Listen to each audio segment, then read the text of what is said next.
Pertemuan dengan tokoh-tokoh nasional tersebut dinilai sebagai upaya pemerintah membangun konsensus politik di tingkat elit.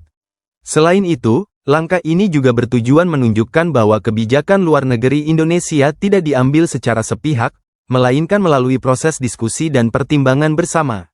Ketika Presiden mengundang elit-elit politik ke istana, ini menurut saya ya bagian dari upaya konsolidasi elit ya. Jadi ketika konsolidasi elit ini dilakukan dalam rangka untuk bagaimana Presiden Prabowo menempatkan diri sebagai figur yang ingin mendengar, ingin menjadi bagian dari kemudian masyarakat. Dan hari ini mengundang figur-figur tersebut upayanya adalah mengelola ya narasi agenda publik agar kemudian masyarakat terinformasikan bahwa keputusan atau istilahnya kebijakan yang diambil oleh pemerintah, utamanya terkait dengan luar negeri, itu tidak secara sepihak hasil keputusan presiden semata.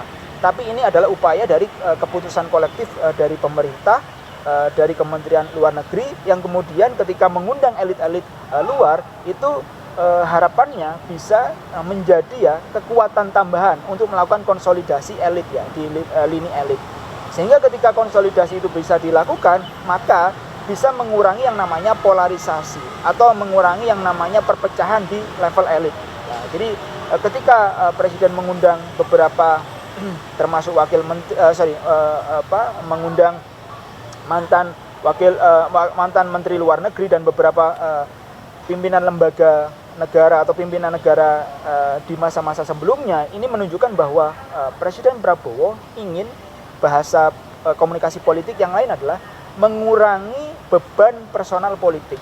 Kenapa saya mengatakan sebagai upaya mengurangi beban personal politik? Itu karena ketika mengundang ya, pihak lain kemudian masuk ke istana, didengarkan pendapat-pendapatnya, ini menunjukkan bahwa agar kritik-kritik yang dialamatkan ke presiden itu tidak betul-betul ya terpersonalisasi ke beliau, tapi ini bagian dari bagaimana kebijakan Kementerian Politik Luar Negeri itu hasil dari keputusan kolektif dalam hal ini pemerintah Indonesia, yang bisa jadi ketika mengundang ya tokoh-tokoh elit tersebut ini sebagai bentuk dukungan atau bentuk semacam kolaborasi atau konsolidasi apa yang sudah menjadi keputusan. Ferdi menilai dengan melibatkan berbagai tokoh dalam proses diskusi kebijakan, tanggung jawab politik tidak hanya berada pada presiden semata.